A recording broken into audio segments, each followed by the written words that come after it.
whenever we can do our own pitching. I mean, you put it out there, you're going to have the Breaking Bad cuts and the other cuts and everything you've had, which is in the hundreds, well into the hundreds. So, but glad you're here, man. And we've had a great group right today. We got a really cool song going. Prayers for Mr. Phil Holland. Both of you guys know and love really well. His dad, is it Dorsey Holland? Is that his dad's name? Dorsey Holland. Everybody, please pray for him. He had a couple of major heart surgeries a couple of weeks ago, and now they're going to do a tracheotomy or something to get the tube out.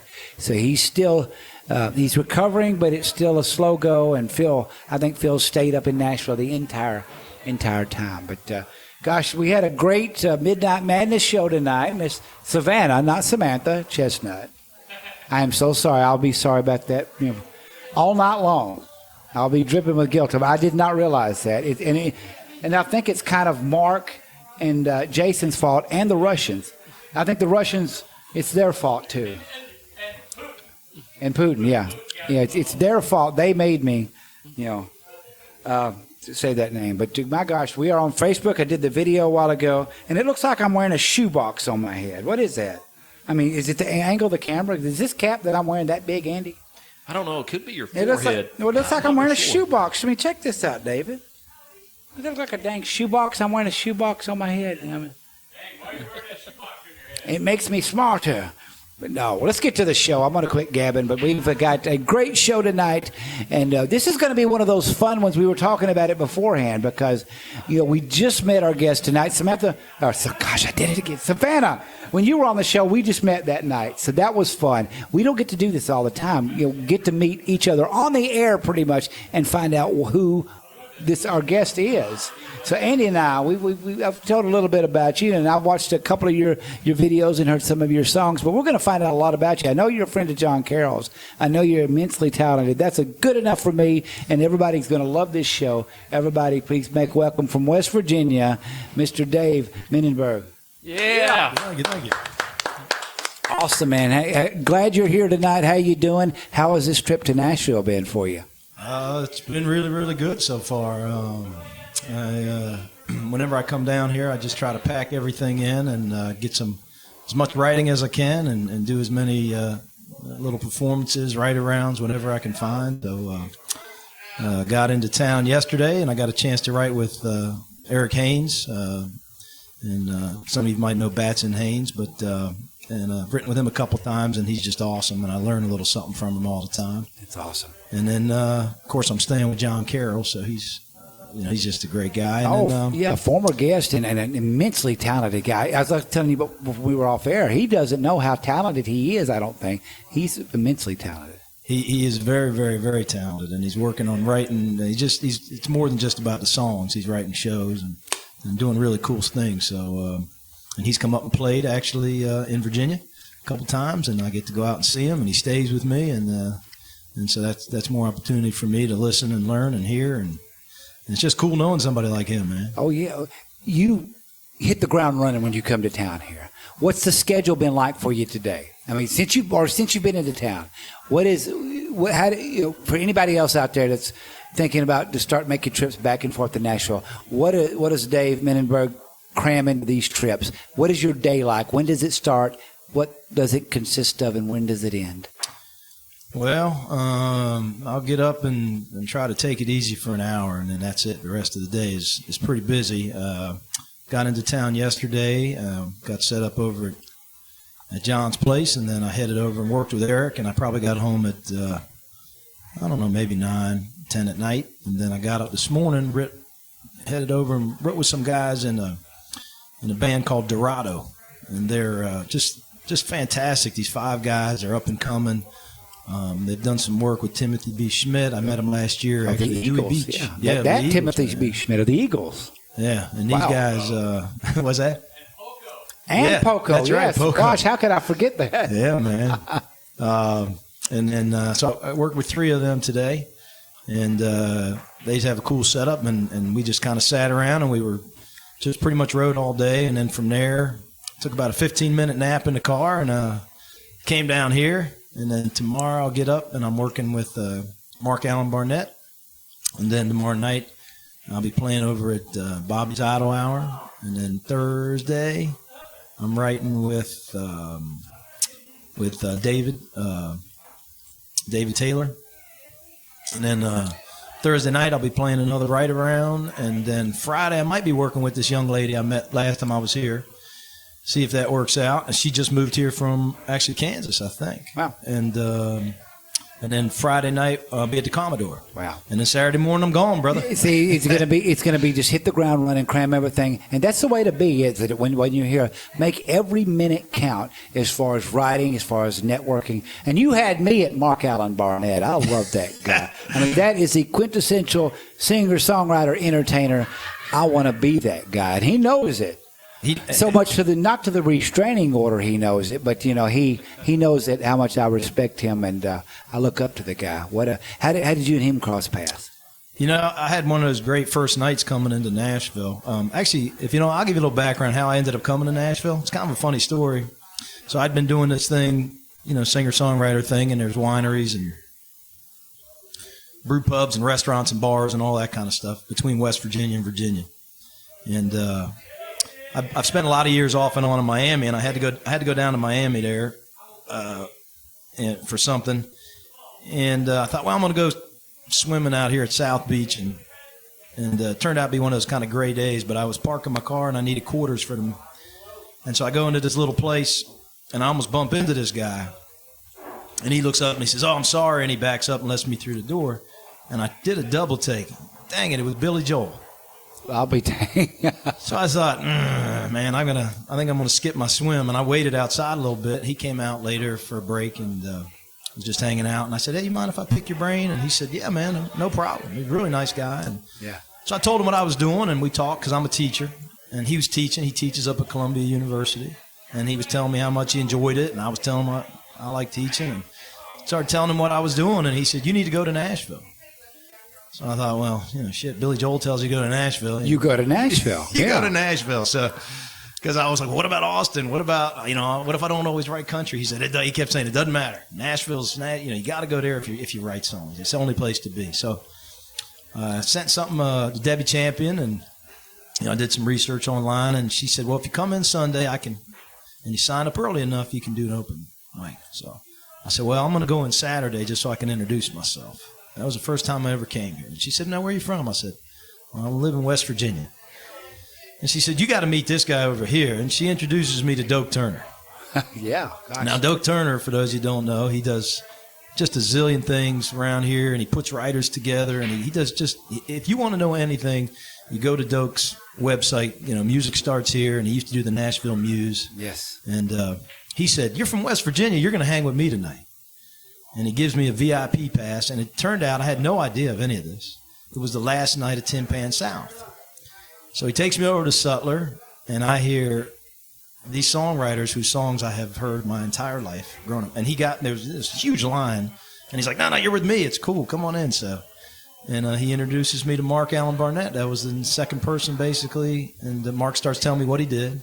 So for any of you out there, if you want to learn a business and you don't want to be basically treading water, look up Mark Allen, because he will take you on what he calls a tour of Nashville. He will teach you, all kinds of stuff. He increased my curve, 1,000%, and I have nothing but now you were hanging out with probably the two of the greatest songwriting minds in Nashville with Doak Turner and Mark Allen Barnett. I mean, same night.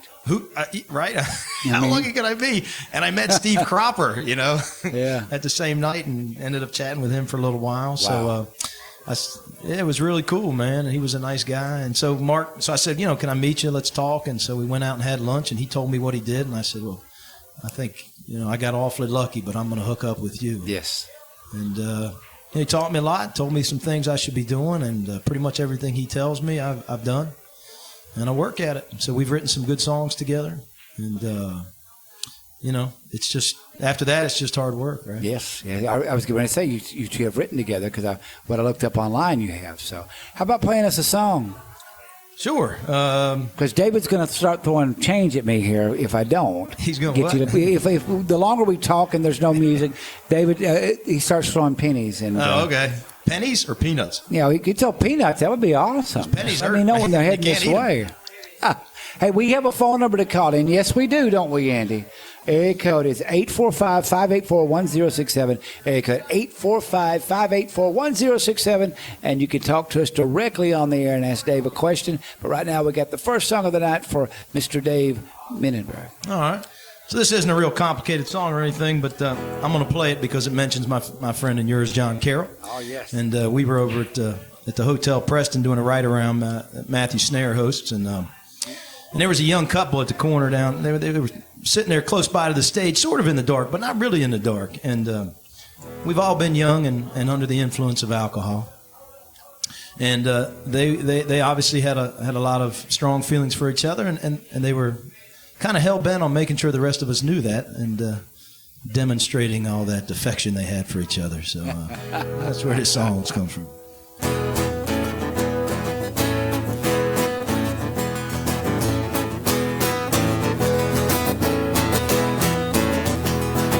I was hanging at the Hotel Preston one night, talking with my friend John Carroll. We were waiting to play another ride around. Hadn't been there but a short while. Suddenly in the corner down by the stage was a couple that was putting on quite a display. And get a room, get a room, get a room, get a room, get a room, get a room, get a room, get a room, get a room, get a room, get a room. 'Cause we don't want to say the PDA. Well, clearly they've been drinking 'cause they didn't see or hear the music and the people around. Yeah, their eyes were closed and their lips were locked and their hands were moving up and down. A manager came over, he said, I got an idea.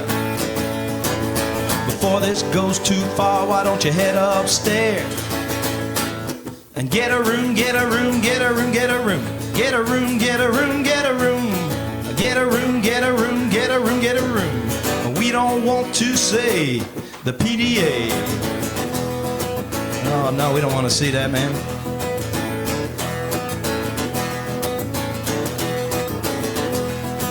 Well, they finally tied themselves apart. And then they jumped up and ran out of there. Well, I'm guessing they didn't even pay their tab, but I'm hoping that they found somewhere.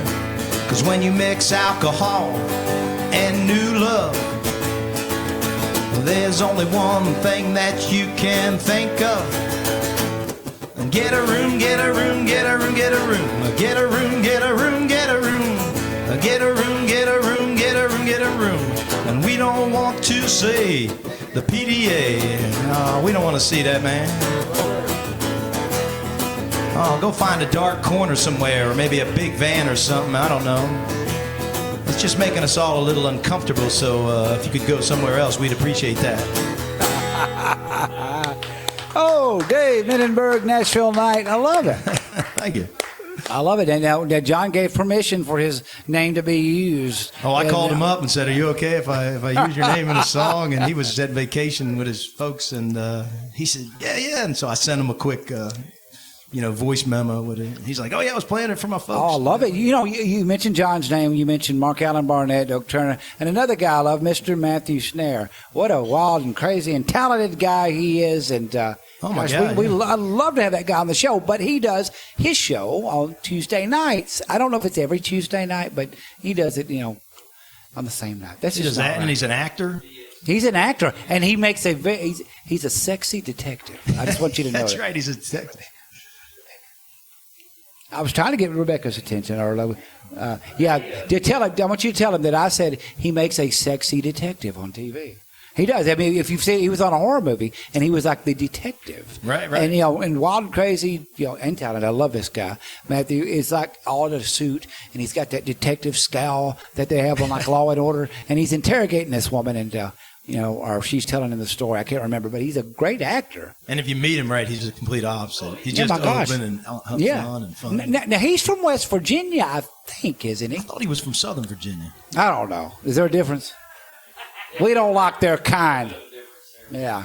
Andy Parton. Yes, go ahead, Andy. I'm sorry. I'm going to run back here for a second. And, That's okay, but Matthew's been on Nashville. He's appeared on that the before. TV show. Yes, I didn't know that. Yes, now. yes, I knew he has. Tez had been on there, but now what did he do there? Was he the sexy detective I on think that he was. show? He was the sexy detective that you're referring He makes to. a great sexy detective. Yeah. He's a good guy. Now he's so busy with that and he's always been real nice. Every time I call, he'll book and or let me play it right. But he's so busy with that a lot of times Mark Lane's been up there. Oh gosh, Mark's been on the show. Talented writer. Oh yeah, what a guy. Isn't he working with Gretchen Wilson? He sure is. Yeah. I mean, gosh, and she's got a great eye for talent. I love Mark as soon as I've seen him, and one song after another, he's something else. I believe Efren White was over there as well. Efron, if you ever run across Efron White, another good writer. Mm-hmm. Okay. A great writer. I'm sorry, Efron, if you listen. He knows that. This all underscores what a small community, Nashville. It's the biggest small town in the world, and how many of us know each other and know people who know each other. I mean, gosh, even the way you and I met and hooked up, for you to be getting on the show tonight. Since you have been coming to Nashville, was that a pleasant surprise? Is that the norm? See, I grew up here in Coffee County, lived in Nashville for years. Is that the norm in music? Is the closeness and the camaraderie, or is that a Nashville thing more than anywhere else? Yeah, so right, because a lot of guys, if you kind of live and work around here, it is a different ball game when you're other places and you're living and working. I think the biggest really pleasant surprise, you come down and, of course, everybody when you're playing in other places, if you're half decent, you probably think maybe you're better than you are, and you come down here and everybody's phenomenal. But what was really cool, because I remember thinking, because everybody that doesn't know anything says, make sure you copyright everything, and so you would copyright, and so you come down. Well, what if I play and somebody hears something I like and they steal? But that's absolutely the complete opposite. If Yes. they play something you like, they want to introduce themselves to you. Exactly. And then write with you. Yes. Nobody wants to take your ideas. They want to work with you and get some of it. Great lesson for people not to let fear control them. I've heard people, I write songs, but I'm not playing them out. But you are absolutely correct, Dave. They want to meet you when you play those songs. And so that, to me, that community part has just been awesome. It's funny up north, you try to get writers together or people that'll be willing to come kind of meet. And it's really hard, man. It's really hard to get folks together. I get more done. And I've asked, other people, hey, would you guys want to start doing some stuff together? And, it's really difficult. On the other hand, you can leave Nashville and make money. Yes. That's, we were talking about that before the show. So it is a double-edged sword, but as far as the creativity, it's a huge advantage to have people that you work with that you can collaborate with. That was going to lead into the next question. And co-writing. A new thing since you've been coming down here, or was that something that you did up in the Virginia and West Virginia? No, that was definitely a new thing, man. I had never really co-written. Everything I had written, I'd done on my own. And so when I first started co-writing, and you laugh, it didn't take me too long to learn working with Mark Allen. Oh, he was your first co-write. He was my first. Yeah. Well, you started close to the top, man. My gosh, I love that. Yeah, and of course, you got to leave your ego at the door. And there are not a whole lot of advantages to getting older, right? But one of the advantages is, I love that. If I'd come down here at 20, and I have met other people that come down, and they think they're that, and then they're going home 6 months later, and nobody ever hears from them again. But is that as you get older, he starts ripping something you did, and instead of going, well, what's his problem? You're thinking, man, I really got to put some work in. Yes. But I learned it when I'd play. He'd say, well, show me what you got, and I'd play this, and I'd see him. He'd sit back, and I'd play him something else. He'd sit back, and I learned if I play something in about 3 lines, he leans forward. Okay, I got something. You've learned the visual cues. Yeah, he actually might like that. And so we started learning. And the funny thing was, I said, what about this idea? And, of course, well, so-and-so's already done that. And, did you hear the 2013 blah, blah song? Oh, no, I didn't know they had that idea already. And then they already did that. That's been done, And so he teaches you, and the other people I've worked with who are connected to the business, how are you, what about what you're writing is a little bit different. Yes. Yep. And so that's kind of cool. It's never fun to hear that stuff, is it? When you get the critiques, but we all feel the same way. But it's not the initial reaction that's the most important. It's the reaction after we feel that, like it's a kick in the gut, and oh gosh, are we going to be able to do this? It's what we decide to do with that information afterwards, and the attitude. The attitude after those initial critiques. Once you got back up, and you've obviously stayed in it because you're on the show tonight, what kept you in this, learning from Mark Allen Barnett? Well, years ago when I was living in Miami, I didn't have any money back then. We were living there's 4 of us living in a 2-bedroom apartment. And the one guy that could afford $200, he got his own room. And the other 3 of us, we got to share the room, right? And most of us have been there at some point in our lives. And I just finished college, and I paid for college, and I was working on a roof in Miami. So, and it was in the summertime, and I got to say, the rest of my life, it's been kind of gravy. If you've had to work on a roof in Miami in the summertime, any other job you have after that, I mean, bosses screaming at you, cursing at you. Wow. And so working with Mark Allen, there's just nothing that's going to be bad. And here I got an opportunity to learn from a guy who, it was clear the first night I met him because he knew everybody at the place. Yeah. And Doak, obviously, too. And when Doak said, you need to go work with him, and Doak kind of gave me a little nudge. You got to have a thick skin. And I thought, I'm not a kid anymore. I don't mind that. That's it. And the other thing was, what he told me made sense. Yes. Yeah, and that's it. A big fan of the Proverbs in the Bible. I read every day, and it talks about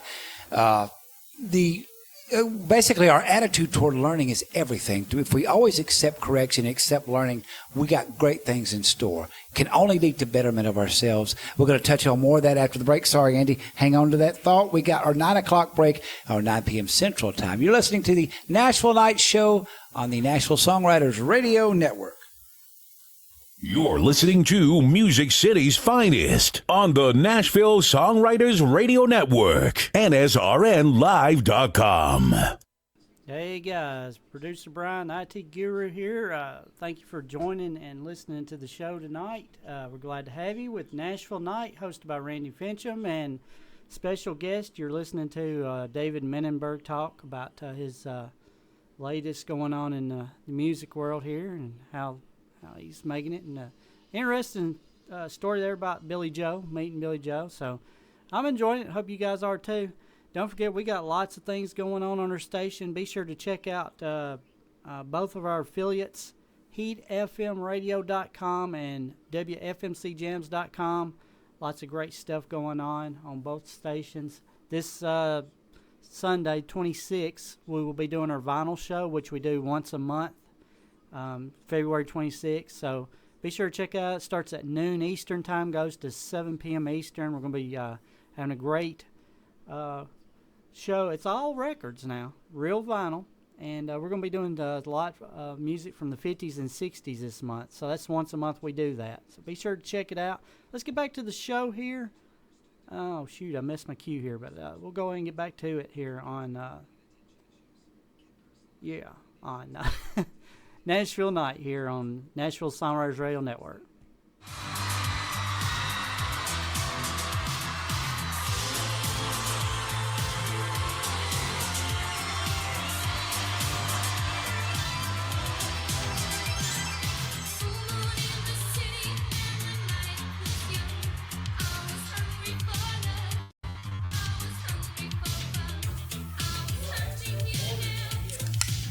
Yes, that is Samantha Fox. My gosh, producer Brian, you did it. That wasn't our guest, Savannah? That wasn't Savannah Chestnut, no. Oh, man. No. She's a lot better than that, I'm a Samantha Fox fan, but I'm also a Savannah Chestnut. Now, I'm curious, Savannah, are you going to forgive Randy for calling you Samantha? After, being on our show, it calls you Samantha. How could he forget your name? I don't know. I looked up some It's those guys' somewhere, fault. and I feel like I should be kind of offended, but kind of No. It's purely a compliment. I'm an 80s kid, and that was some of my favorite music. And no, he actually did it. He introed with a Samantha Fox song, and we did this, David Graham. We did it for you. That was awesome. Thank you, man, for doing that. We're going into the second hour of Nashville Night. Andy, you and Dave were talking about some interesting stuff off air.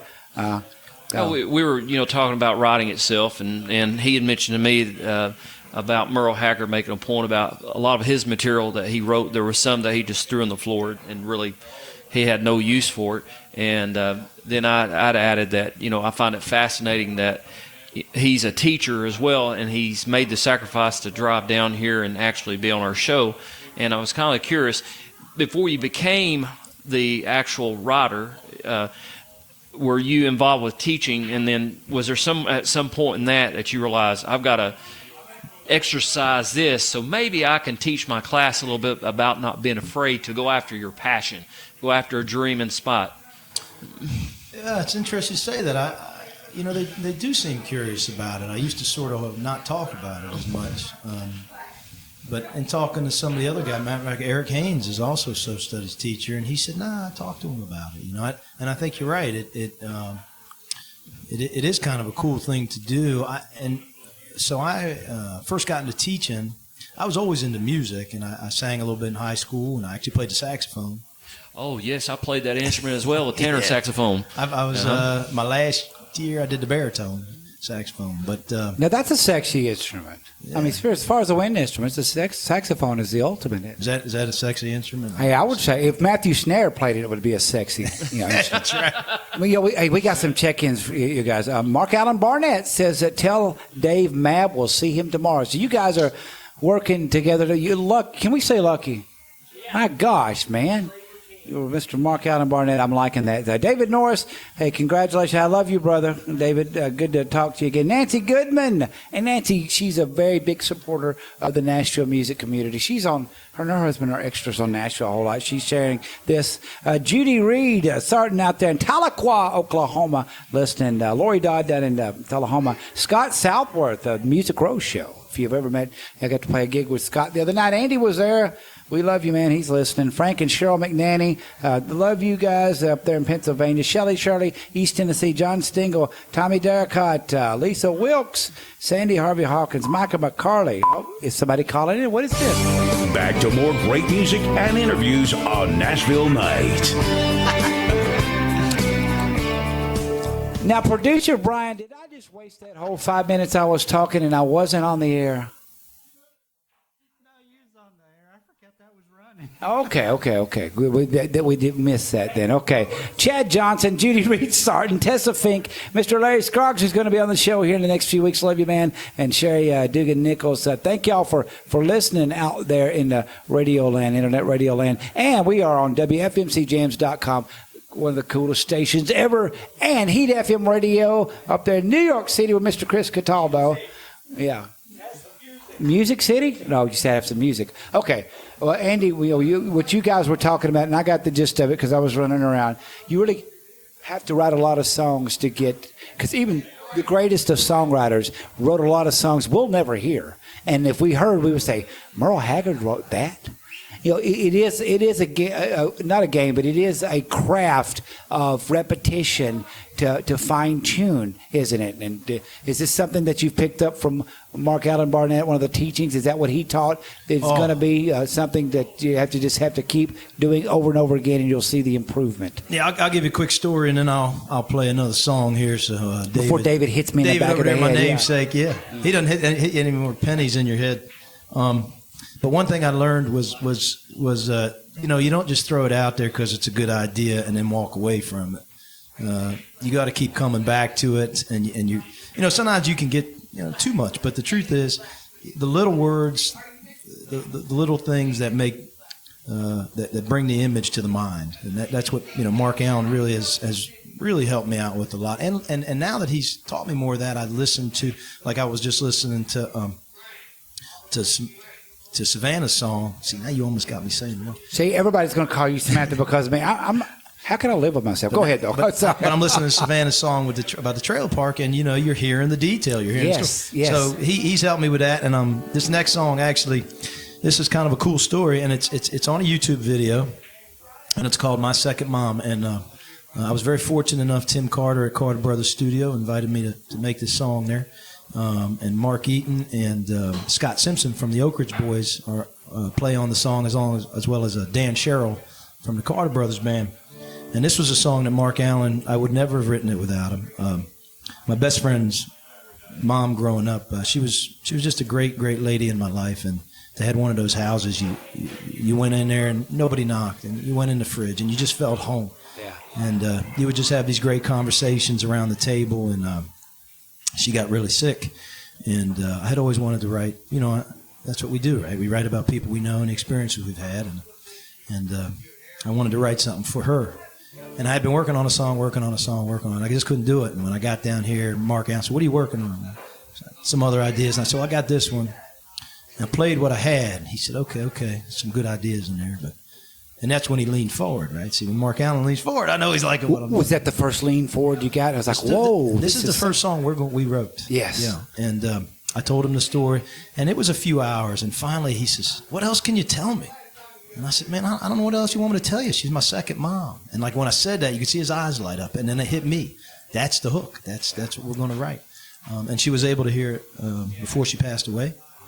And we made a video. I got some friends that did the GoFundMe. And again, it's my second mom. And it's one of the few really quality, I think, recordings that I've done with musicians that are just out of this world. So.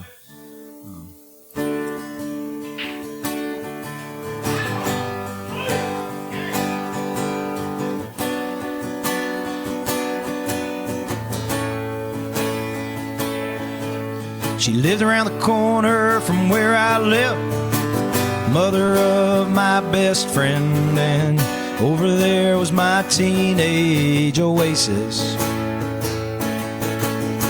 She always kept the outside door unlocked, and I would come by, no need to knock, and listen without judgment on a daily basis. The sweetest little woman helped me sort out my life over homemade chicken under the kitchen light, and those were my best times. After all these years, still the ties that bind. You see, family is not always blood, and she called me her other son. And I tell everyone she's my second mom. A lot of living has passed since then, and we still talk and we reminisce, and pretty soon, like so many years ago. And I tell her about being a dad, and she just smiles and I know she's glad. Her love's passed on to help fill another home. She has to reach up now to kiss me on the cheek, and I always let her know what she meant to me, because those were my best times. And after all these years, still the ties that bind. You see, family is not always blood, and she called me her other son. And I tell everyone she's my second mom.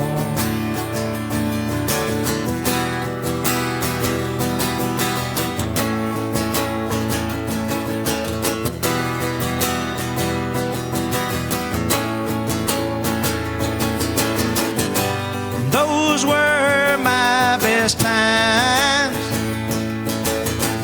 After all these years, still the ties that bind. You see, family is not always blood, and she called me her other son. And I tell everyone she's my second mom. Yes, I tell everyone she's my second mom.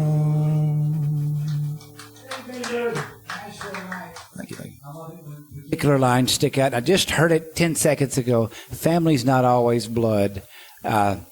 She called me her second son. Beautiful song, and I saw the GoFundMe campaign that you'd had for that, and I read the story behind that. So you did get to make the video. She did get to hear the song. She did get to hear it, yeah. What better gift to give someone especially if they're going through that, a song about them. What was the moment like when you played that song for? Was it playing it live or did you play the video?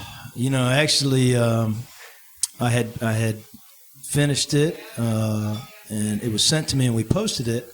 And I had been in Nashville, and my daughter had a soccer tournament in the western part of West Virginia. So I didn't leave here. I went up there, and I had sent it. We had posted it, and it was on YouTube. And I called and told her husband, Doc. We all call him Doc. And I told my best friend Al, that's his mom. I said, it's on there. Can you? And they called me when I was in the hotel, and he said, she saw it, and I just want you to know how much we liked it. And it was kind of one of those misty moments, but it was just nice that she did. Wow. And that shows a lot of heart right there. That shows if you want to write music with heart. Going back to what got you into this whole music thing, because it's very fascinating, whoever we have on the show. And we usually do it earlier, but this is a perfect opportunity to jump back a little bit in the Dave Mininberg life. What got you to wanting to play music? Is there any particular one moment or one artist, or was it just a whole different time period of music or a few songs that got you thinking, hey, I want to write songs like this. I want to touch people because this has touched me. I of course, always been into music. And, growing up in those days in the 70s, you'd listen to a radio station and they'd have R&B artists and country artists, and they'd all be on the same station. Oh, yes, right? it was wonderful. And different DJs would kind of do different shows. And my folks played everything from, the Temptations to Glenn Campbell to Wes Montgomery, jazz kind of stuff, and just all kinds. So I've always been into it, and was always looking on radio stations for different things. And like I said, I started out the drums, and I played the saxophone. And then I got into college, and I started writing more poetry. And a girl I was dating actually kind of got me into that, and I started writing more and more. And I thought, oh, okay, maybe I can do some of this. And I had a band, but I was still playing the saxophone, and that doesn't really work to be a singer, And then I got out of it really for a few years. I was working so much, I was working 2 jobs, and I was in Miami, and then I started teaching, and then I was teaching and coaching, and I was working still in the bars at night. And I actually worked down in Miami in a real rough area called Opelika. At that time, it was one of the highest murder rates in the country, and a lot of rough kids. And so I wasn't really writing. But then we got up here to West Virginia, and maybe I was about 30 by then. So I'd been kind of out of it 5 or 6 years, 7 years, and I started teaching myself guitar. And then I thought, I'm going to go take lessons And I promised myself 1 year lessons, and I did it. And, of course, then I started playing places around there. And there's this really dynamite place called the Horseshoe Curve, and it's up off of Route 7, and it used to be a gas station. It's just old Virginia. And locals been living there their whole life. Some of them don't even know it's there. And that was one of the places I started playing. And this dude comes in, Frank, man. Frank's a great guy. He's one of your locals. Great guy. Comes in, drinks, always dances, gets women up dancing, And he said, what about your stuff? We want to hear your stuff. And I said, well, I got a couple, but I figured people want to hear covers. He's like, not here, we don't. So I started to say, well, okay, I'm going to start bringing in some of my own. And then it just built from there, started working more, writing. A couple other friends of mine up there, Dean Kern and other teachers that also write. And we started playing festivals, and I started getting some decent feedback. And I played with a guy, Tom Briner. I was telling you earlier, Tom's played with everybody. He's just phenomenal. He's a Richmond guy. He's played with everybody from, Rick Gerloff to the Temptations, the Four Tops. They, backed up Charlie Daniels, always good. And no matter what I play, Tom can, he brings something. You said you saw the video. I saw the video. He always seems to kind of know where the leads should go and how they fit. I mean, I could play a Spanish-sounding song, and all of a sudden, he's, and he's just, and he just is, and so. It just kind of grew out of there. I mean, having a guy like that can support you as a musician. Oh, yeah. And just been writing. And then I saw, like I said, Billy Joel, and here I was in Nashville. Well, back up just a little bit there. You played covers, and then you switched over to playing your own stuff. A little bit different an animal, isn't it, to do that, because you're putting your heart out there. Was that a nervous moment or exciting moment when that first started happening, or did you kind of just fall into it naturally, being that you've been on stage a lot. I think for the most part, I'm one of those lucky guys doesn't mind getting in front of people. Although I do remember the first time I played one of these open mics up in West Virginia, and everybody was packed, and then I was the second guy on, after the host band. They do it a little different up there. And the host band plays for about 45 minutes, and then they back up or whatever. But I didn't know anybody, and I got up, and I swear to you, I hit the first note of my first song, and the place just cleared out. And I was playing for one person, and I played my 3 songs, and I was like, oh, my God. But on the other hand, it was kind of funny. I think you get older, and you realize, well, this is kind of a good story for later. That's right. Oh, gosh, and you never forgot that gig, No. being a player. We've all had those, especially in Nashville. Just like Mark Allen's song. You've heard it, played for tables and chairs. Oh, yeah. And my gosh, what a great song. Andy, there was something I was going to say, but you look like you had a question on your mind. No. He mentioned that there were other teachers that were playing and writing together. And Mr. David Graham right here is a teacher. As a matter of fact, David has to leave because he has to go teach in the morning. Even though he's retired, he goes and substitutes. No kidding. What are you teaching? Tomorrow I'm teaching special ed. Today I taught K through 8. K through 8 PE, yeah. Oh, that's probably fun. I'm 7th and 8th. 39 years I taught 7th and 8th grade. Really? Well, let me tell you, and these guys have told me all the stuff you've done, and I think it's so impressive. But for the non-teachers out there, you have no idea how impressive it is to teach middle school for any length of time. I did middle school 1 year. Man, those crats are crazy. They're an acquired taste, no doubt. So that is kind of a not strange, but just kind of a time of transition. They're not exactly little kids, and they're not exactly high school kids and young adults yet. They're going through a lot of changes, which probably lends to a lot of active times being teaching those. Yeah, it's like having a 3rd grader and an 8th grader in the same body. Right, especially with the boys. Yes, yeah. yes. So I'm a high school guy. I teach mostly seniors, and I did that, like I said, the 1 year, and I thought, well, I'm not going to teach middle school. You have to have a certain personality, and the older guys that are teaching, they know.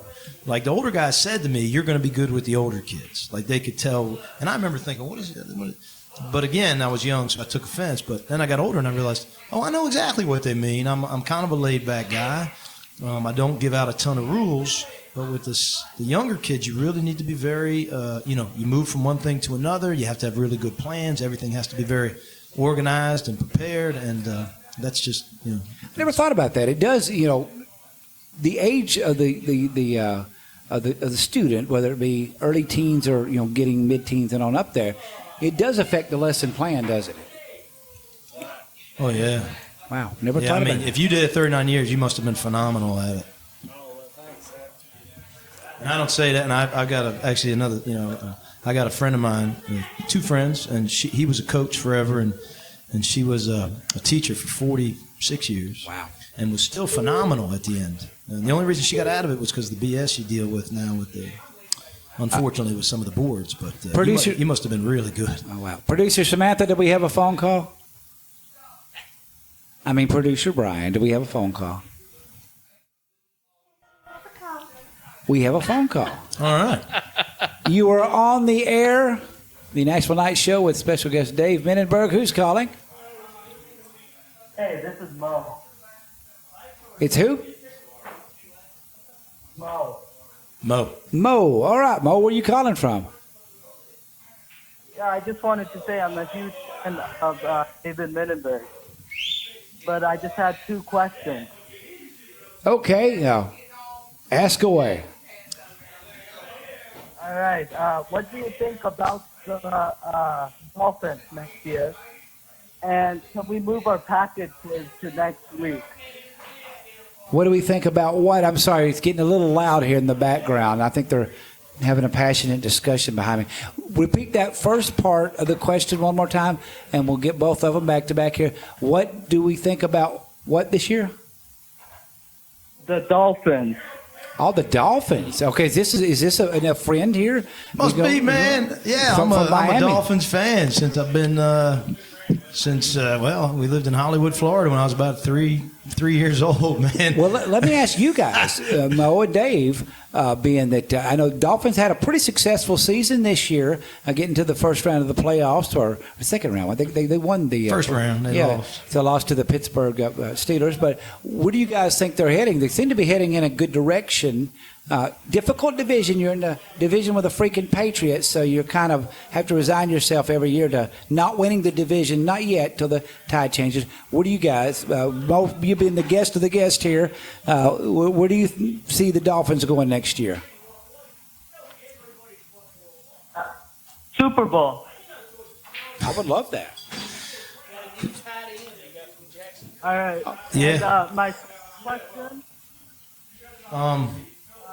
To move our package quiz to next week. The phone connection's cutting out. Producer Brian, could you hear the second part of that question? No, it's very low on this end. Now, Dave, do you and Mo know each other, being from Well, I know a few Mo's, so I'm not sure. Now, Mo, do you know Dave here? Or are you guys friends? Are you a fan? Or Not exactly friends, but I know him pretty well. he knows you, so...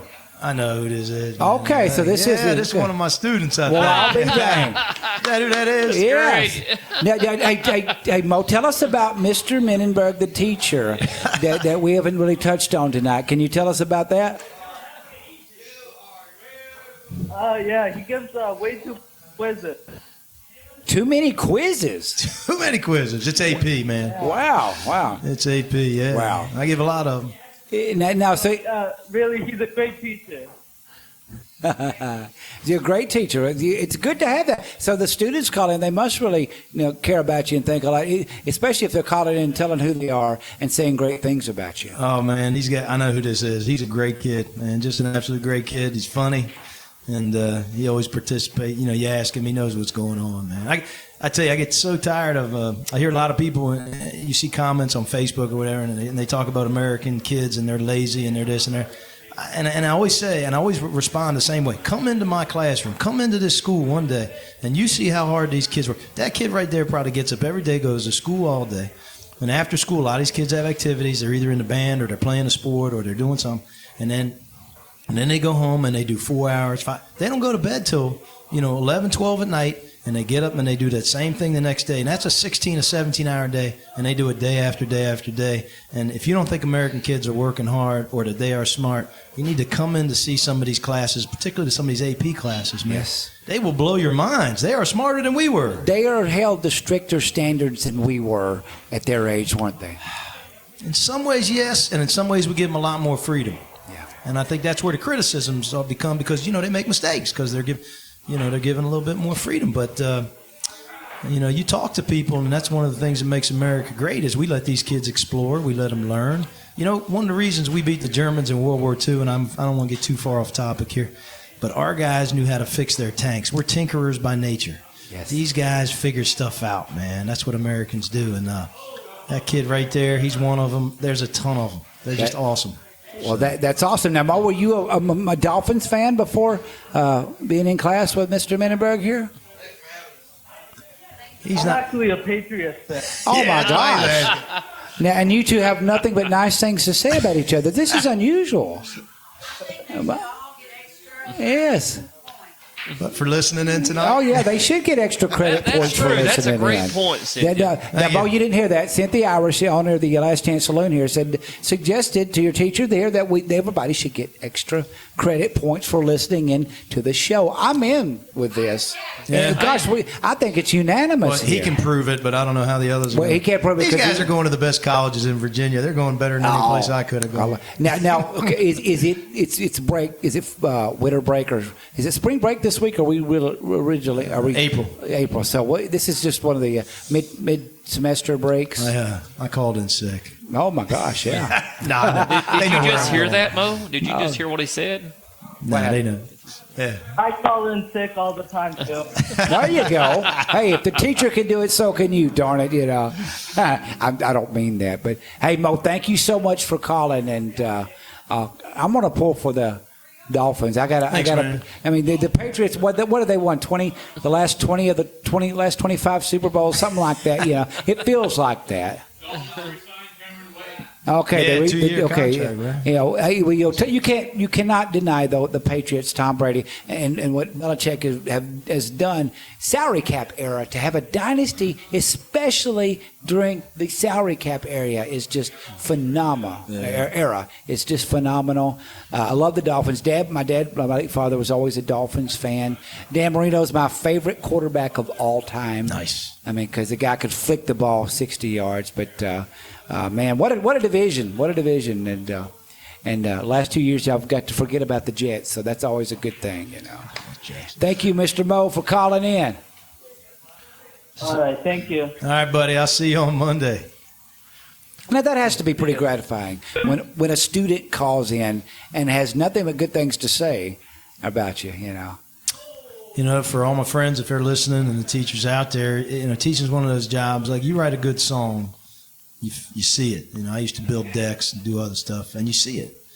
But you don't always see it when you're done teaching. So when they come back or they, you live for that stuff, man. You live for the kids that get a hold of you on Facebook and say you made a difference. You know, you run into them and they tell you, hey, I became a whatever because of you, or, you know, I always remembered your class, or that's why you do it. That's why the teachers do it. We're not doing it for the money. It's the same with songwriters, right? Oh, my gosh, and that's true. You're planting seeds. You plant those seeds, and then they come back to you.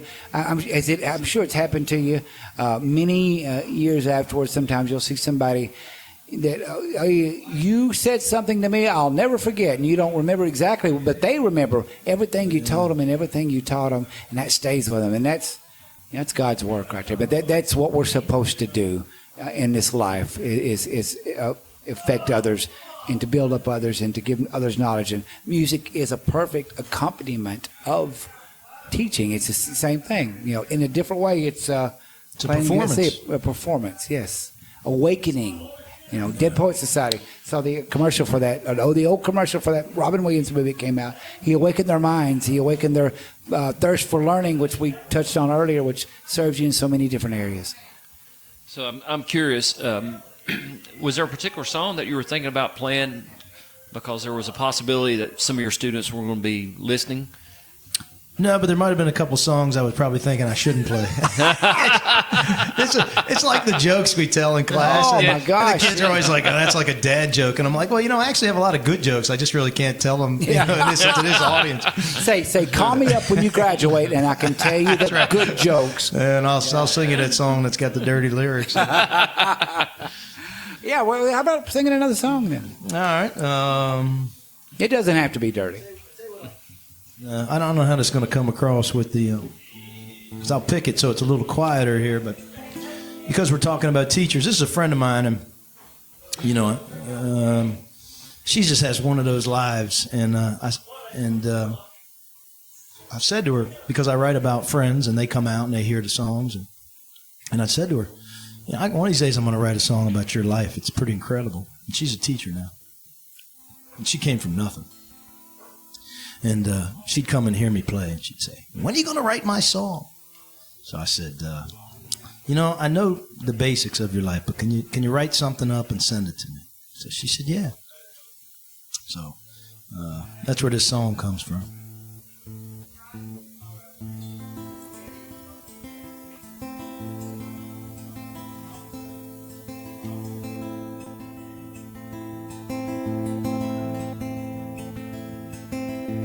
Well, I've got a friend whose story you ought to know. Tragedy and triumph, enough for a Broadway show. Her mama left her on the day that she was. Aunt and uncle took her in and they gave her a home. And she walks with her head held high. And she still has her pride.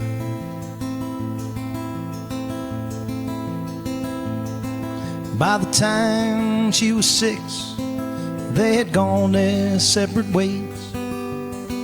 Grew up and got married young with a baby soon on the way. Too much anger and tears and she had to move on. Finally met a good man but in time he passed on. And she walks with her head held high, and she still has her pride. Sometimes you wonder how people make it, and if you meet her, well, you might have no idea of the times that she should have and could have given up. But she stands tall, never giving in to her fears.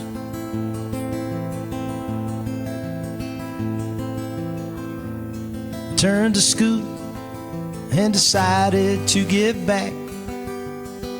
Teaches kids not to quit now, and she ain't looking back. Another man in her life now, strong hands but a gentle soul. She'll tell you she's as sane as she can be, knowing what she knows. And she walks with her head held high, and she still has her pride. Yes, and she still has her pride.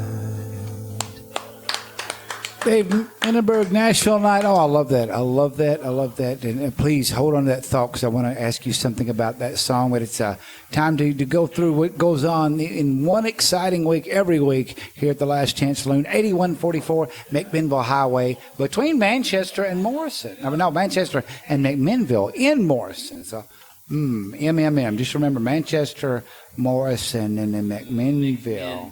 Yes, and have you ever heard the not the Last Chance Saloon, but the Bonnaroo Festival? Yeah, I've heard the Bonnaroo Festival. 5 minutes away from here. So once you get off exit 111, that's where you would go in at. And don't forget, just down the road at Cumberland Caverns, Bluegrass Underground. Oh, the Bluegrass Underground. Yes, that's true. The Bonnaroo Festival, you can step out the back door, Mark's, and sit in here like bass nectar out, boom, boom, just. And at 2 o'clock in the morning, you could hear it. So right around, we were hoping Eddie Vedder would come in here last year and just sit down and have a beer, and we could talk to him, pick his brain, and play some guitar with him. But it didn't happen. If it did, we just didn't recognize him, Eddie Vedder. Mark Irish here, yo. Oh, no, I was just saying the Bonnaroo. This year we got U2 coming. So I'm sure Bono's going to come and have to talk to Andy. Bono and Andy's going to have a heart-to-heart conversation. And Edge is going to play the guitar solo and teach me a little bit right here on this stage. Yeah, Edge here on our stage. And then we got not only U2, but the Red Hot Chili Peppers will be here. That's the big 2 headliners out there. There's a lot more. We can announce that later down the road. But come on out, man. What's that? 3 more months. Just a little over 3 months. It's, barely over 3 months. Second weekend of June. It's a great time. Again, we're 5 minutes as the crow flies from the Bonnaroo. At 2:30 in the morning, when Bass Nectar took the stage, it was like they were in my backyard. It was that loud. My son was about 100 yards away from the front of the stage. He said it almost took your breath away. It was so loud. It was so, the bass just... Now, are you sure the music took your breath away, or was it some other things? No, I was here. Yeah, no, it's a festival. It's going to have what it has, but if you don't like what you see or smell, walk away from it. You can go. It's freedom of choice here. So, but a great festival. So come on out. That's the weekend we do not have a band here because everyone's out, at the Bonnaroo stuff. So you come here, we hang out and have a good time. And it's only 3.5 months away. I think it's June 8th through 11th. Yes. 5 minutes away from here. But, hey, but until then, we got many cool things at the Last Chance Saloon. Monday, bingo night. Bingo. I love bingo. You ever had any bingo fights yet? Any kind of... we had some name calling. I can understand. I get intense when it comes to bingo. And I was watching an episode of Roseanne, the old show Roseanne. And Roseanne got into bingo. They had to kind of drag her out of there because it's an addictive thing because it's so dang fun. Oh, yeah. So what time does that start on Monday night? I didn't write that. 7 o'clock. 7 o'clock. And then Tuesday, of course, we have the 4 to 7. We have the group right here. We all get together and write a song. Sometimes we have had as many as 8 of us write a song. But we're going to split off into two groups if it gets that many again. Then the Nashville Night Show. Well, before that, the Midnight Madness Show from 7 to 8:30 on WFMCJams.com and HeatFMRadio.com. And then Nashville Night from 8:30 to 10. But it does not end there. Wednesday Dart League.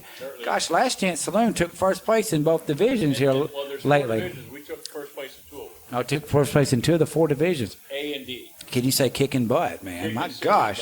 So now it's time to get that back on and defend that title, right? So far, the A-League team is undefeated. All right. The A-League teams are undefeated. Thursday, free draft beer from 7 to 9 p.m. And then it's Jam Night. It goes from 8 to 12. Jam Nights are pretty dang popular, right? Unbelievable. My gosh. We had a cool horn player here last A horn?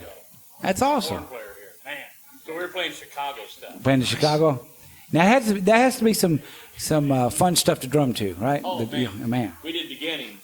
Beginnings. Oh. Beginnings. We jumped right in, man. We tore it up. We had a blast. Oh, my gosh. I love Andy it. Serpin, one of my men. Yes.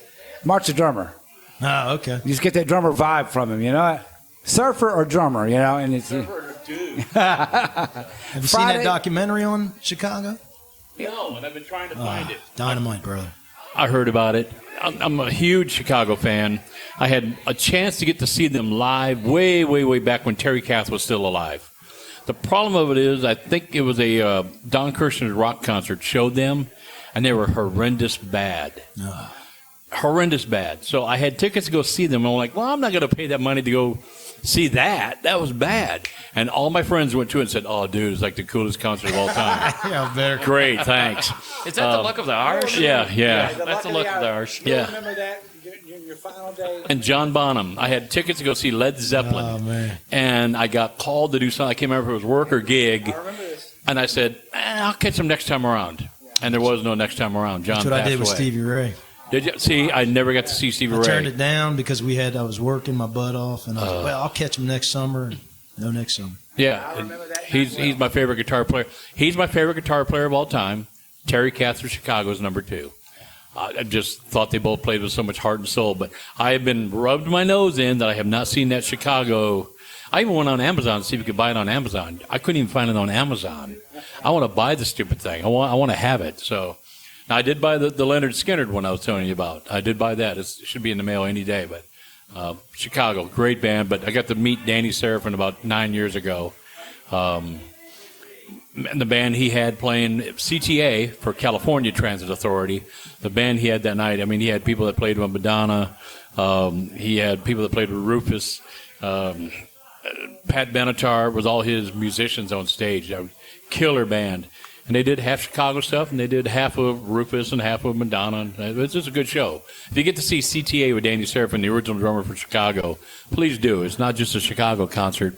It's a great show all the way around. But, yeah, I want to see that documentary on Chicago. I've seen the one on the Eagles, and I've seen the newest one on Leonard Skinner, but I got to see this one on Chicago. You a big Chicago fan? You know, God, I've been listening to them my whole life, you know.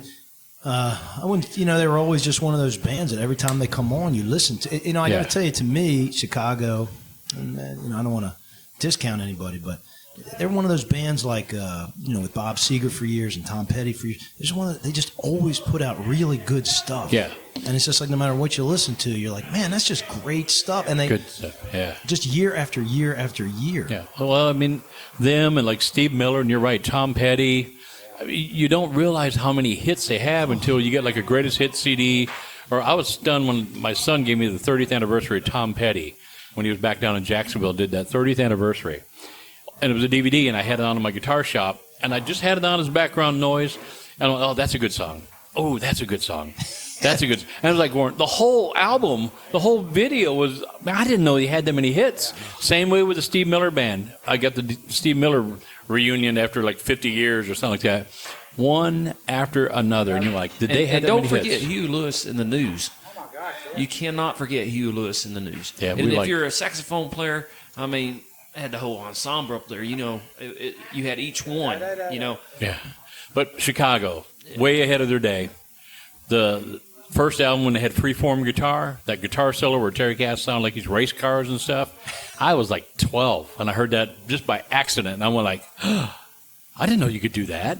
What's that? I'm listening to the Beatles going, that's the greatest thing in the world, and all of a sudden, Chicago just went like, wait a minute, like that dog listening to something, and you turn your head going, what is that? What would have Karate Kid been if the Chicago's theme song wouldn't have been there right when he walked? Peter Cetera. Peter that was Cetera. after. I mean, you can't that's forget after the Chicago. Karate Kid. I mean, that was that music. Oh yeah, right when he started the best scene right there. Yeah, then the music's playing. Best Chicago tune of all time, in my opinion, and it's hard to pick a good one, but is their cover of the Spencer Davis Group, "I'm a Man."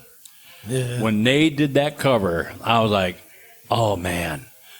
Terry Kath's voice in that, where he's just so bluesy. And unfortunately, he accidentally killed himself. And if you want to know how, just Google search it. No. It was a freak accident. But that ended Chicago. I mean, Chicago was done at that point in time. But I love Chicago. Wish I could have got to see them live. Had the chance, just didn't fulfill. So if you got a band or an artist you want to go see, don't go, wait until next time they come around. It might not be a next time, but just we're not promised tomorrow. So go see them while you get a chance. I've two that way. I never got to see Stevie Ray Vaughan. He never played anywhere I was close by. I moved from Wisconsin to Illinois to Indiana for a friend to go, guess who I got tickets to go see tonight with Eric Clapton and Buddy Guy, and just rubbed it in my face. Stevie Ray Vaughan playing at Milwaukee, just right out of Alpine Valley, Wisconsin, where I've seen 90% of all my concerts, and rubbed it in my face. Guess who I get to see tonight? Stevie Ray Vaughan. That was the night he got killed. Ugh. Yep. Played just an hour and a half north of my hometown. Again. Yeah. Never got to see Stevie. I'd have loved to have seen Stevie Ray Vaughan. I still got the newspaper for that somewhere. Friday, karaoke. Yes. With the Hillbilly Heartthrob 9 to 1. And, it's Saturday night, the Jason Adams Band returns. Now, karaoke starts at 9. So, Saturday, the band, 9 to 1, the Jason Adams Band. Sunday, the bikers come in. Is it the bikers on their bike? Get the 2 wheels, 2 for 1, 2 beers for the price of 1. It's every week, all day long. And gosh. The Walking Dead that night. Oh, yeah, and the vinyl show. The vinyl show leads right up to 6 or 7. I can't remember how long we're going to be on. Then the blind draw darts from 6 to 8, and then 8 p.m. Oh, my gosh, Sunday's a big day here. 8 p.m., and I love this idea, The Walking Dead. They got a big screen. They screen right there. And during the commercial breaks, you have, trivia with prizes. Yep, we do trivia. That's fun. And it's a $2 draft, 50-cent wings, and free popcorn. $2 draft, 50-cent wings, and free popcorn. You can't beat it. Get on out here. And zombies. Yeah, and zombies. My wife loves Walking Dead. Oh my gosh, yes, that's a popular show, isn't it, Mark? I mean, it's very popular. We're hoping that it keeps building here and bringing more people out. So. We'll definitely come out here and watch The Walking Dead and have all those specials here. And Jason Adams Band. Jason Adams Band. Jason's a heck of a performer. Singer, songwriter. And sex symbol, singer, songwriter, and sex symbol. And he actually is going to be performing with Jerry J. Thomas that was on at the Barbecue Caboose in Tullahoma on March 4th. Jerry actually in Lynchburg. Okay, that's on Lynchburg, Tennessee. That's on another radio station down there, right? Yeah, that's AM. Yeah, I think so. Yeah. Well, that's going to be great. It's going to be fantastic. We'll go into springtime. We're about to crank up into summer, and it's just going to get better and better. My gosh. Nothing but rolling down the Yes. We got March Madness coming up in a few weeks, too. Yeah. That's going to be really, really, really. Duke probably once again. Duke's the New England Patriots of basketball. My gosh. And don't forget, next week we'll be having Ray Doyle here. Coming in as a That's guest. going to be awesome, Mr. Ray Doyle. Tell everybody about him briefly here, and we'll get back to that. Ray Doyle was actually one of the members with Wally and the Wild West show. If anyone remembers Wally Gustafson, he had a song called Yahoo, Maria, and Ray traveled all over with him, played at different venues internationally, and also he's appeared on the Grand Ole Opry. Porter Wagner actually introduced them on the Grand Ole Opry.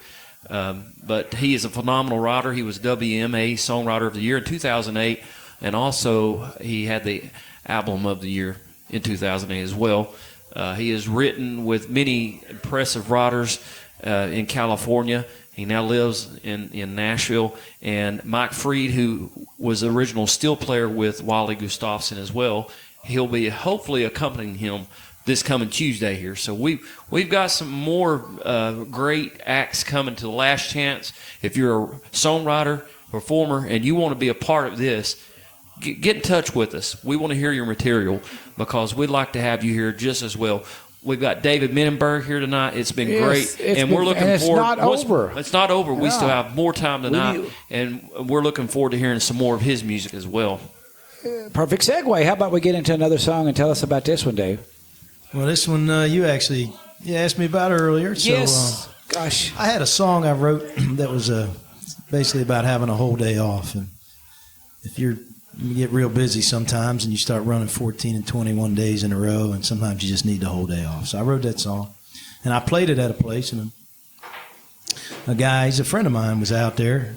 Actually, a guy, I've written a song about him and his wife too, but he was, let's say he had been having a few, and as soon as I was done, he was like, Jimmy Buffett wishes he'd written that song. And I thought, well, I don't think Jimmy Buffett's really all that worried about any competition for me as a songwriter. But I kept that in my back pocket for a while, and I came down here and I was writing with a guy named Reed Brannon. And we, like you do when you first time you write with somebody, sort of toss around a couple ideas. And I said, well, I really got nothing with this song yet, but this is my idea. And I told him I want to write a song called Jimmy Buffett Didn't Write This Song. And he liked the idea. And I guess about 8 or 10 hours later, people think these songs just come to you because they hear the story of, I wrote it in 20 minutes. Well, that's not the normal. Yes. I mean, it happens to us all once in a blue moon, but primarily you really kind of hammer it out. And so anyway, that's this song, and I seem to change the lyrics a lot of times when I'm singing it every time. But if you like it, go check us out. I actually did post it on YouTube, and one of my students actually made a nice little video for us, and she's working. Her name is Vera Thomas. She's a wonderful young photographer, and I'm going to get her down here one of these days because some of my former students live down here, and I told her we're going to get you some local artists that need their pictures taken, and she did a nice little video for us, and we submitted this actually to the Tiny Desk concert. So we'll see if they say anything. It's just kind of a fun song, and it's for you Buffett fans, you'll catch a few references. And unfortunately, Tom Briner's not here, but when he plays with me, he does all these little subtle things on the guitar that kind of come from Buffett songs too. He's just one of those amazing guys.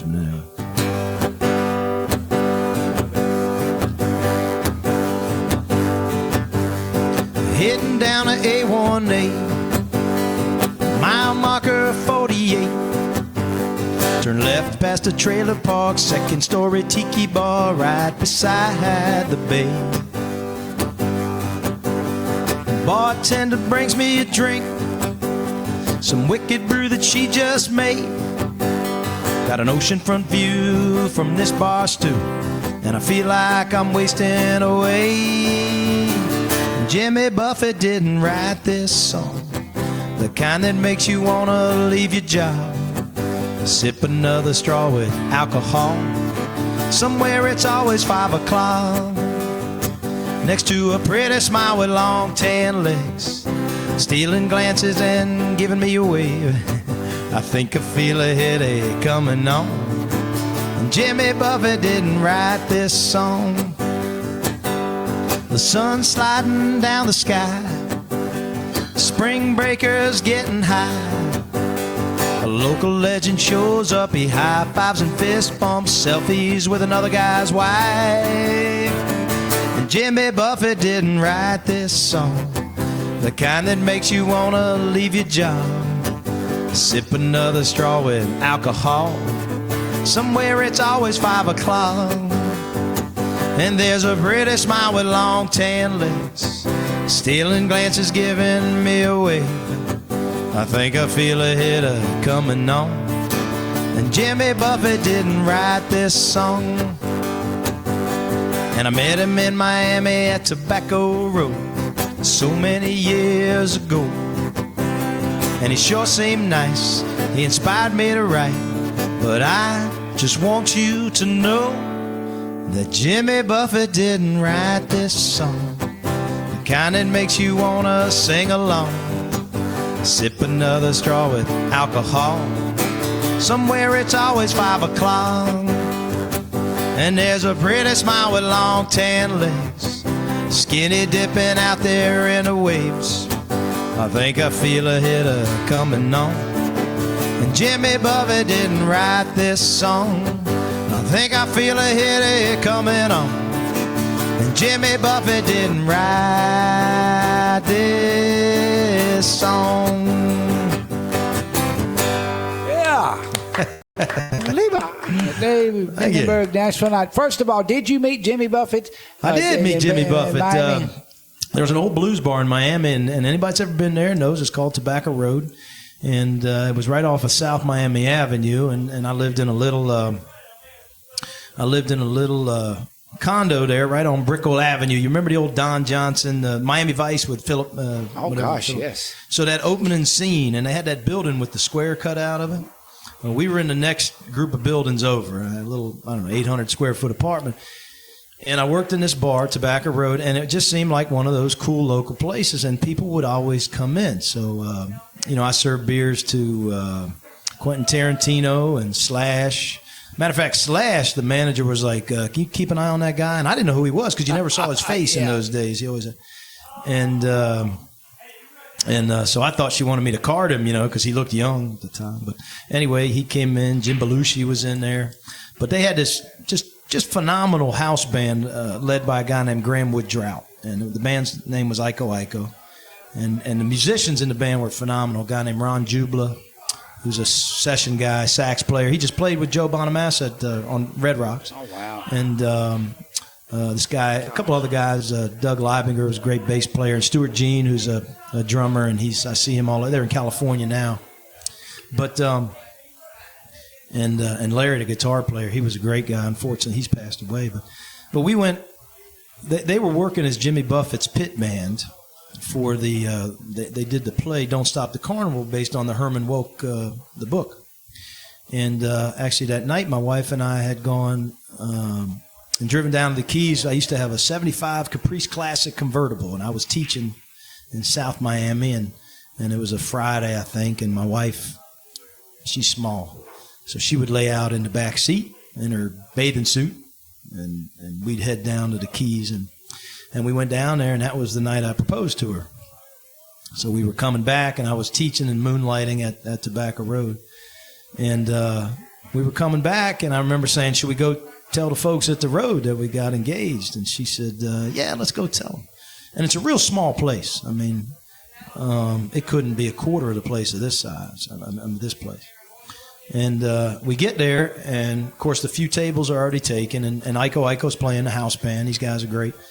And there's a sign on a little round table that says, reserved for his people. So I went to Ron Jubla, the sax player, and I said, hey, man, who are his people? He said, oh, that's Buffett, but he said he's told us he's going to come before and he hasn't showed. Yeah, just go ahead and sit down. So we said, all right. So we sat down. Sure enough, he showed. And so we looked, and it was him and I think Fingers Taylor and then some of the people that were in the play, some of these really talented young guys. And he said, and so my wife and I said, oh, we're real sorry. We didn't want to take your place, but we didn't think, Ron didn't know if you'd even show. And he kind of laughed. He said, nah, you can stay with us. Don't worry about it, man. So my wife actually sat next to him, but, everybody introduced themselves all around, and I'm Dave, and my wife Amy, and Jimmy Buffett, and blah, blah, And I'd always enjoyed his stuff, and I always thought he was a great songwriter. And I know guys don't like to do Buffett covers because they've been so they've been done. But, with all the stuff I've learned from the people here, when you go and listen to his stuff, he does all that stuff. He paints a picture, and he was just... Yes. But anyway, he ended up jamming on stage, and the guy, Dan Smith, I think. Anyway, the sound guy, he ended up recording it for us because they congratulated us on getting engaged. And Jimmy Buffett kind of made a joke about, should we be congratulating them or telling them, what do you say, good luck, or I forget. He made some crack. And it was kind of funny because all of a sudden the bar started filling up because people heard he was here. And he's up on stage playing, and he looks out in the audience at some point because everybody's making their Buffett requests. And he said, listen, we're not playing any of that Margaritaville shit tonight. This is Tobacco Road. And they played Rolling Stones covers, and they did all kinds of stuff. And it was a lot of fun, man. Real cool night. Gosh, there has to be, something that a lot of people don't even know about or get to see. Jimmy Buffett doing covers of other people's songs. That's once in a lifetime thing, and an unforgettable engagement night for you two, I'm sure. Yeah, it was really. And of course, now I was able to work it into a song. So yeah. Well, I love that song. It's so catchy. And I heard it last night. And we were talking about Tom, who played the lead on there. He did play some leads to different songs, familiar leads, and it fit perfectly. I thought that was genius. Was that something you guys did on a spur of the moment for the video there, or had you practiced it like that before? One of the great ways to keep your band together is to not practice too much. Yeah. We got a 4-piece band and a 2-piece band, and Tom and I used to teach at the same school. He works with, and he's semi-retired now. He works at the school for the kids, some of the kids that have gotten in trouble, and he teaches guitar. But when we worked together, we would practice once in a while. I'd go down during lunch and say, "Here's my new song." I think he's a genius because I'll play it once or twice and he's got it. Yeah. The next time, and then we play it out, right? We play gigs, and of course you've done this before. You go to a gig and nobody's there. Okay, great. Let's break out our new stuff. I've done that many times. Right. Yeah. It's getting paid to practice because if nobody's there, that one. Or let's say it's early in the gig before people have showed, or later. That's when you break out the stuff. And so, no, we had not. We had played it a few times out, no question. We played it a number of times. But we've never sat down. I've never said to him, "Can you do this?" He just is. He's just awesome, and he does it. Very, very cool. I loved it. Love it. Hey, we're going to go a little bit over. It's almost 10 o'clock here, Central Time, but we got started a little bit later, but we got a few more check-ins. My brother, Ronnie Fincham Jr. out there. Love you, big bro. Thank you for checking in. Mr. Bill Lewinsky checking in. Mr. Vonda K. Burris up in Ohio. Love you, Vonda. Matthew Snare. Yeah, man. Yes. Robbie Presley, my brother. My oldest friend, Mr. Robert Presley. A couple of counties over here in Winchester. Nick Nichols, we love you, man. Dean Barron, Shirley Oatsvall, praying for you, Shirley. Mr. David Ladewig. David's an author and a jingle writer down in Alabama. Colleen Gilbert up in Minnesota. Love you, Colleen. Randy Fincham. There's another Randy Fincham. He's out in Oklahoma. I thought, I'm going to send this guy a friend request, or he may have sent me one. We've been friends for a few years. We share the same name, so. Is he also a good-looking fellow? He's he's got the detective sexiness, No, but yeah, I guess he is. He's a guitar player. So, all right. I mean, what is it? Mellencamp said, "Forget all about that macho blank and learn how to play guitar." Lori Dodd, Scott Southwell. We had already went over that, but thank you so much. Catherine Taylor is listening. She was on the show a couple of weeks ago. Her and JP Miller. Yeah, JP Miller show. Oh, great! He and I have show. written together a little bit. I did not know this. That's a great. It's something. There we go again. The small town. Even the bigness of the town, but it seems to be. But it's a small writing community, and it's a pure joy, I'm sure. Well, I know it's a pure joy to be around this, which is unexpected when you first start. There's a certain the camaraderie and the friendship and the love and the way it just shapes life turns out to be an added bonus that I didn't expect when I first came into this. And JP's if you're still listening, man, we got to finish that song we were working on over the summer. We really need to polish it, but the idea is good. JP's a firefighter, so he's just another guy that puts it on the line for everybody else. My gosh, where can you be found online? Any website, any Reverb Nation or anything? Yeah, we do have a website. It's seventhsonwv, number 7 THSONWV.com. But of course, if you go to YouTube and just type my name in, Dave Mininberg, I'm on there. I was doing TuneCore stuff and selling on iTunes. After I made enough to buy a couple of breakfasts at Waffle House, I thought, what do I need to keep paying for this? Oh my gosh, you made that much? So I let it go. What is your secret? I need to know this because I haven't. But I'm gonna get stuff back. I just need to get in the studio and get some good stuff, and then I'll get it back up there. So yeah, check us out, and my phone number is on the website, so text me, or if you want to hear us, or you want us to travel a little bit, come play someplace, or anything. We are, especially in the summertime, we're teachers, so we're traveling folks in the summertime if we can be. We're going to take a quick break here since we're going into another hour just for a little bit. You're listening to the Nashville Night Show on the Nashville Songwriters Radio Network. You're listening to Music City's finest on the Nashville Songwriters Radio Network, NSRNlive.com. And producer Samantha here. Well, at least that's what they're calling me tonight. Hope you're enjoying the show anyways. Nashville Night with Mr. Randy Fincham there, and David Mininberg is I keep calling him David. It's Dave Mininberg. I had to actually go back and fix all the Facebook posts just a minute ago on YouTube and all that. Whew, what a mess. But, yeah, great guest tonight. And remember, we do this every Tuesday on our Nashville Songwriters Radio Network. Both stations, WFMC Jams and Heat FM Radio. We're going to be bringing on some more affiliates this year in 2017. Please go check these stations out. They're awesome. Lots of great shows throughout the week on both. Yeah, of course, with the Midnight Madness show and Nashville Night on Tuesdays. We've got the vinyl show coming up on Sunday, 26th. We're going to be playing 50s and 60s music from real vinyl from Mr. Hillbilly Heartthrob's collection of 10,000 records. So be sure to check that out. That's going to be on both stations, WFMC Jams and Heat FM.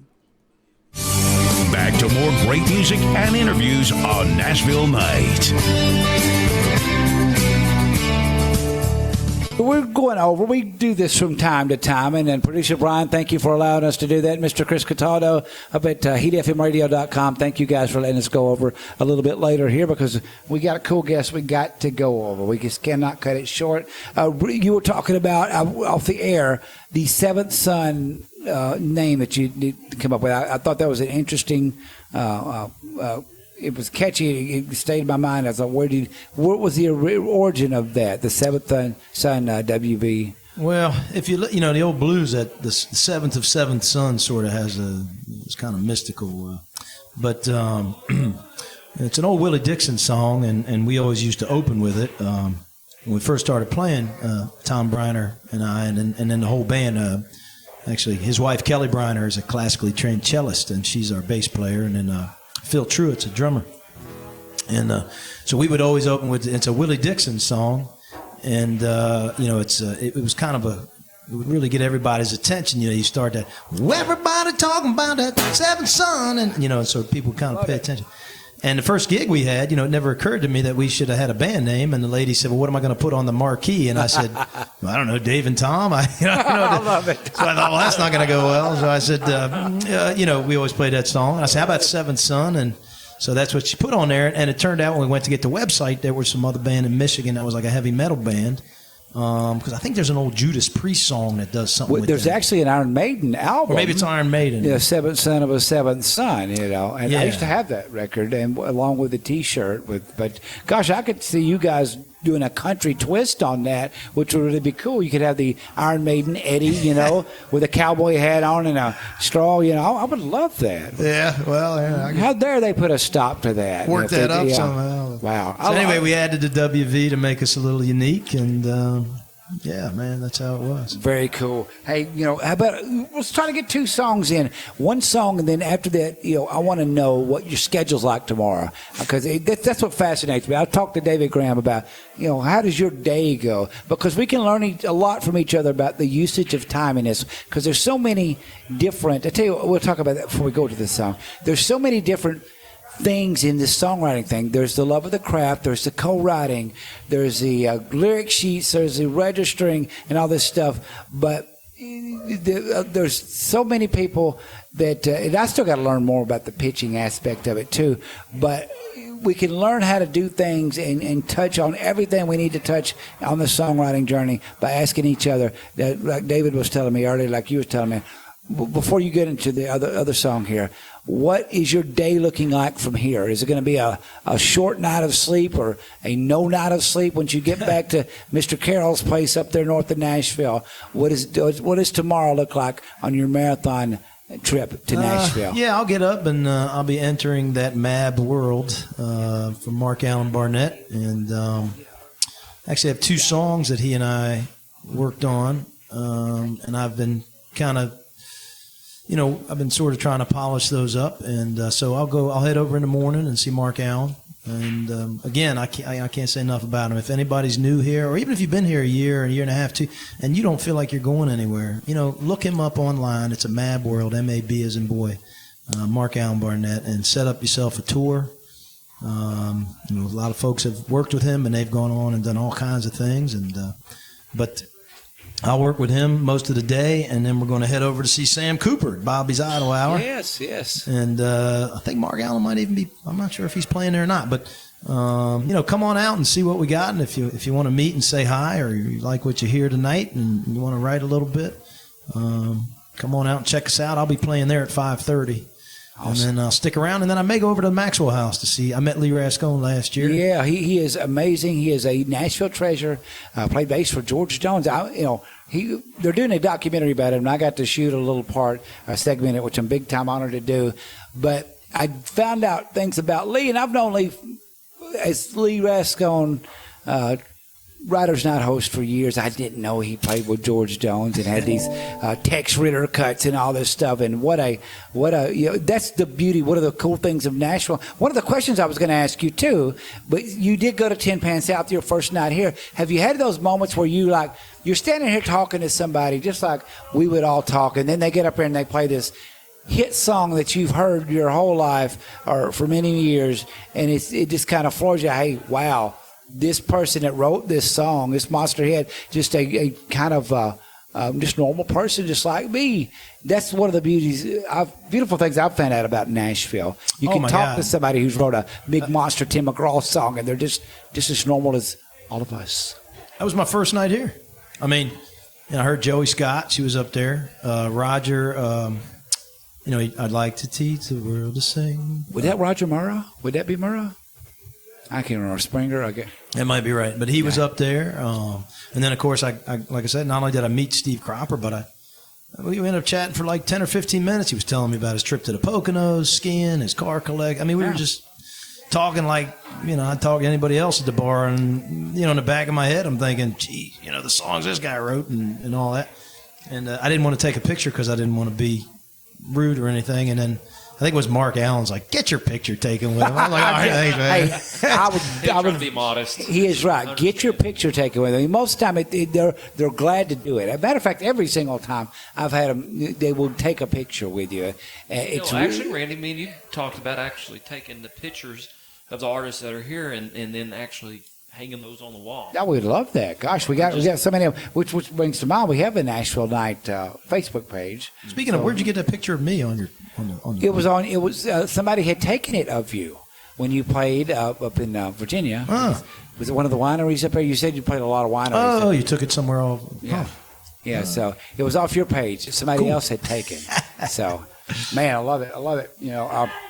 This has been a big-time pleasure here, and you got the open invitation to come back anytime. I want to keep up with your journey here. Words of wisdom. When they asked me to host this show, I wanted to have people on that were going after the dream, so people that are out there that are not going after the dream can hear these people and think, I want to do what they're doing. What is some words of wisdom, some words of advice you could give to somebody that may start them on their own journey of going after this dream of music business success? You only get one go around. So if you want to do something, and sometimes financially it's not the easiest thing to do, and I get that, but there's ways to figure it out. I mean, I would look around when I first came down and did Airbnb, and I'd find $50 a night, and actually Doak said, come stay at my place, and I'll charge you half the hotel. You can use the fridge, you can use the laundry, you can use everything. Wow. I mean, just a nice guy. And Doak, I'd stay with you again, but now I got free places to stay. So, but I would say you don't come here with the idea that you're going to make money. You come here because you love doing it and you want to be better. And quite honestly, if you want to make it, if you're thinking about it as an economic investment, if that's really what you're trying to do with it, and to some degree that's what I'm trying to do with it, it's the better you are here, the more money you're going to make at home. The more money, because you're going to get better and better and better. And that's the byproduct. That's not the goal. Exactly. That's the goal is to be good. The byproduct is that hopefully you make a little bit more money or something like that. Those are such wise words. It took me years to finally get that. And when I did, the enjoyment level shot up tremendously. There was no more pressure that, hey, it's got to happen now. Got to happen. These successes were was happening on the journey, the things that were getting, the steps I was taking on this. It wasn't hey, if I don't get a cut, I don't get a publishing deal, I've failed. No, I made a friend. I made a co-writer. We've written a great, solid songs that have touched this person and that person. It's always a journey of growth and a journey we're always going to have more to learn. Thank God we're always going to have more to learn, because life would be boring if we didn't have much to learn. So very well spoken, man. And how about kicking us off with the final song of the night? Sure, man. You got anything? Or I was just anticipating the next song. Oh, okay. So this one's been kind of lucky for me, and I don't know that it's the best song I've ever written, but I like it. It seems to touch a chord with people. Debbie Champion liked it after I waited for 5 hours to play my first song in Nashville, which you have to do. Yes. You just sit around, you got to wait. And actually, America's Got Talent liked it, and Tom and I went and did a little private audition there, and that was a lot of fun. Well, you're awesome. And it's called Old Pictures, and it's really, and I just went through this again when we were moving. It's one of those days when you're supposed to be doing something else, and you come across old pictures you haven't looked at in a while, and before you know it, hours have gone by, and you've maybe been a little sentimental, but maybe a little melancholy even, but there's a joy in those memories there. So that's what this song's about.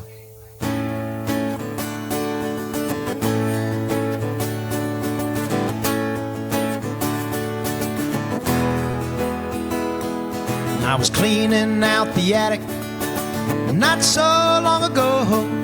In the bottom of some boxes I did find some albums and some bags filled with photographs of the two of us in our former lives. And old pictures, they remind me of what we used to be. Old pictures, they remind me of all the places that we've seen. And old pictures make me glad for the lost days. And old pictures make me glad we learned things the old ways. Learn things the old ways.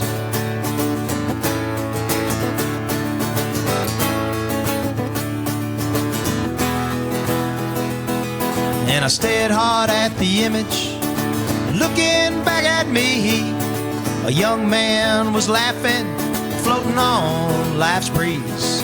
And in a blink I realized that was 20 years ago. That young man had no idea where life would lead. And old pictures make me sad for the lost days. Old pictures make me glad we learned things the old ways. Learn things the old ways.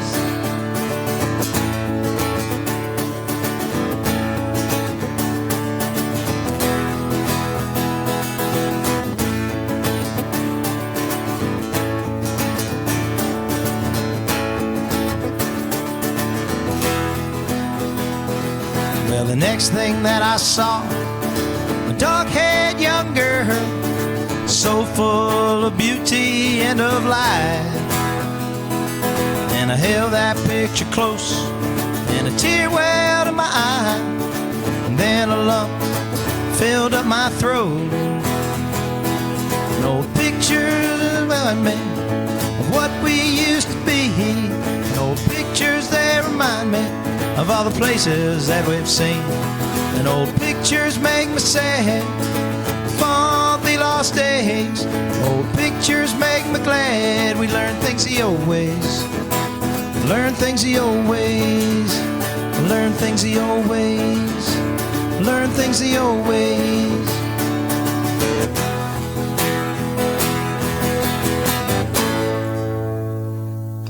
Dave Mininberg, Nashville. Thank you very much. Night. Oh, I love it. I love it. My gosh, it flies by way too quick, man. And yeah, I know it's been a long day for you, but I can tell that you love this. You love the craft. You love the journey. You love making new music, and this has been a pleasure. This is why I love doing this show, just to hear the journey and hear the words and just eat it all up myself. I learned so much from doing this show, and I hope that the people out there listen. I know they do. If they're listening, I know they do. And gosh, we've got some comments. Miss Judy Sarton out there in Oklahoma, she said, a beautiful song. We're talking about a few songs back. Judy, I missed which song you were commenting on. I'm sorry, but she said, great show tonight. So thank you so much. And Mike out there in Texas, thanks for listening. Richard Davidson, I think Richard is in McMinnville. Do you know Richard? Yeah, he's out there listening. Rick Davidson. Rick, he is a drummer. He's listening out in McMinnville. So thank you so much for listening. And Andy, you got anything you want to add to our guest or to everybody else? Great music again tonight. You know, time has went by extremely fast.